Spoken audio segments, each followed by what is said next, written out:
en ese momento identificamos que toda esa gente con Google Analytics no se apañaba muy bien porque era muy técnico y pensamos en hacer una herramienta mucho más orientada a ellos. Google Analytics estaba muy orientada como a e-commerce. Vale. Y los bloggers que analizaban los contenidos, los comentarios de los posts, ¿sabes? Todo eso no venía en Google Analytics. Así que decidimos hacer analíticas orientadas a bloggers, que son parecidas a las de Google Analytics, pero con otra orientación, e incluíamos también Twitter y Facebook. Y esto era algo que hicimos Laura y yo los fines de semana y por las noches como side project. No pensamos nunca que fuera un negocio. O nunca, bueno, muy al principio no pensamos que fuera un negocio. O sea, que cuando no pensabais que era un negocio era porque básicamente era para vosotros mismos. Y para nuestros amigos, sobre todo, porque nosotros Laura ya no tenía el blog, pero sus amigas sí que tenían los blogs y era pues bueno, pues para hacer algo que les fuera muy útil, ¿sabes? Queríamos algo que les ayudara. O sea, que estamos hablando que ese Metricool incipiente era más una herramienta solo de medición, ¿no? Solo de medición. Y un poco en ese momento, no a nivel nacional, que quizás no, pero a nivel internacional, ¿había algo más de qué tipo de esas herramientas de medición? En la parte de la web estaba Google Analytics, claro, claramente, y luego en la parte de redes sociales había bastante poco. Sí que había herramientas de gestión de redes sociales como Hootsuite o Buffer, que ya existían, pero estaban súper enfocadas en el planificador. O Hootsuite tenía el lector de feeds que podías ponerte columnas, ¿vale?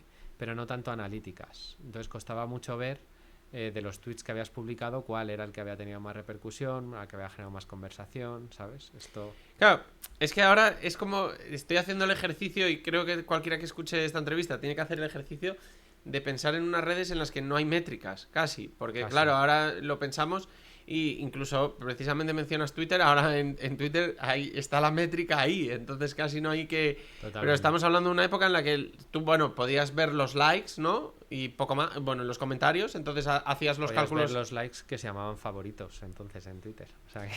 Claro. Y al final, pues, supongo que mucha gente empezó a ver la necesidad de medir su contenido para ver qué funcionaba, qué no funcionaba, etcétera, etcétera. Y claro, vosotros no teníais en ese momento miedo de que eso tarde o temprano lo iban a ofrecer las mismas redes sociales, entonces como que igual a mitad de que lo estabais montando ya iba a dejar de tener sentido. Es que nuestra ambición era pequeñísima. O sea, nosotros lo que queríamos era ayudar a gente de nuestro entorno al principio. Luego lo que pasó es que una de las amigas de mi mujer lo compartió en su cuenta de Twitter. Dijo, estoy utilizando esta herramienta para medir mi blog que ha hecho Laura, ¿no? Y entonces entraron 50 personas o 60 personas a raíz de ese tweet y dijimos, joder, pues...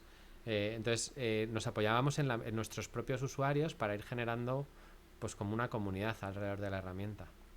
¿Vale? Luego el siguiente paso fue que metimos Instagram, porque Instagram cuando empezamos del todo era solo para fotógrafos. Sí, vale. Claro, 2010, sí. Y luego se empezó a popularizar ya un poco más y decidimos meterlo en Metricool a los meses de salir.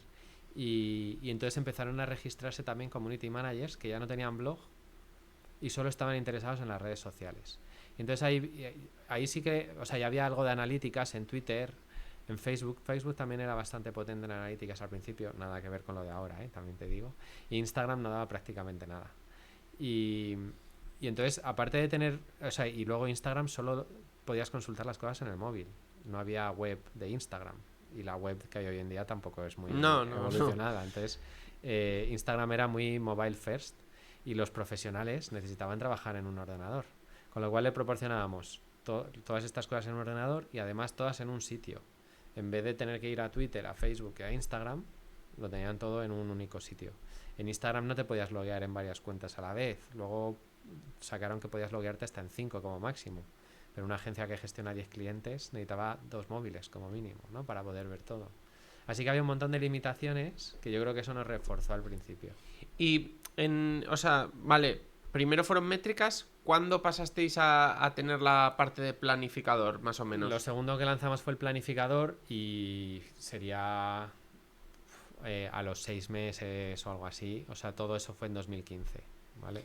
Éramos por- bastante rápidos desarrollando cosas. Ya veo. Y por esa, en esa época había que llegar a un acuerdo como, porque ahora supongo que tienen que darte como un acceso a su API Sí, y supongo que tendrás que ser una empresa en la que medianamente ellos confíen, etcétera, etcétera. No sé si de aquella todavía estaba más asalvajado esto. sí, o sea, en Twitter era registrarse ya, en Facebook te tenían que autorizar, pero era una única autorización. Ahora para cada cosa que quieres utilizar, o sea, hay como 200 permisos en Facebook distintos para hacer 200 cosas distintas y cada una necesitas pedir autorización.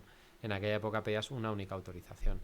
Y en Instagram también tenían un API antiguo que no es como el que tienen ahora y era registrarse solo. O sea, era mucho más fácil en aquella época entrar en el ecosistema. Yo creo que querían fomentarlo mucho.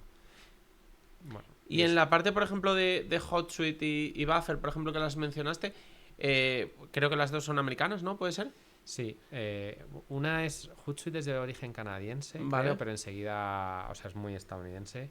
Y Buffer, el fundador, es inglés, pero también enseguida se mudó a Estados Unidos. O sea que Y estas dos empresas, por ejemplo, sí que yo por lo menos, claro, tú ahora me contarás un poco más porque tienes muchísima más visión sobre ellas, pero siempre me ha parecido como que en España nunca han llegado a encajar muy bien. No sé si porque siempre se han enfocado más en el mercado americano, porque supongo que es suficiente, pero bueno, normalmente las empresas americanas son ambiciosas y una vez que ya conquistan el mercado americano van a otros, pero nunca las he visto como muy enfocadas en España, ¿no? tienes razón. Y de hecho, en 2017 tuve la oportunidad de hablar con Joel, que es el fundador de Buffer, cuando Metricool no era nada. O sea, ahí creo que facturábamos 5.000 euros y Buffer ya estaba en millones. Eh, y le dije, ¿por qué no generáis nada de contenido en español? Solo generaban contenido en inglés, pero es que hoy en día siguen generando solo contenido en inglés. Yo creo que los estadounidenses eh, se creen que, o sea, como Estados Unidos es tan uniforme en el idioma, obviamente hay muchas diferencias de un estado a otro, ¿vale? O sea, estoy simplificando, ¿no? Pero son tan uniformes en el idioma que no entienden la complejidad que hay en Europa con el idioma. Aquí, si quieres ir a Francia, tienes que hablar francés, en Alemania alemán, en Italia italiano, ¿vale? Y no entienden que no nos apañemos todos en inglés y ya está, ¿sabes? Y sin embargo el español encima se habla en un montón de países. O sea, que es que ni siquiera estamos hablando del, yo qué sé, el finés, que se habla solo en un país, ¿no? El español es súper útil y yo no entendía que solo se centraran en inglés. Creo que eso es una barrera.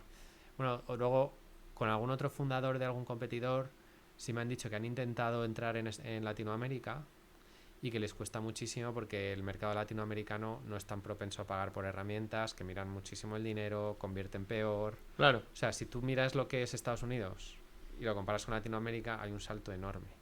Pero desde España a Latinoamérica el salto es mucho más pequeño, porque aquí también miramos bastante lo que gastamos en herramientas. Claro, porque esas herramientas supongo que no sé si tienen precios americanos y no hacen como, bueno, hay muchas herramientas o por ejemplo Spotify y tal que adapta sus precios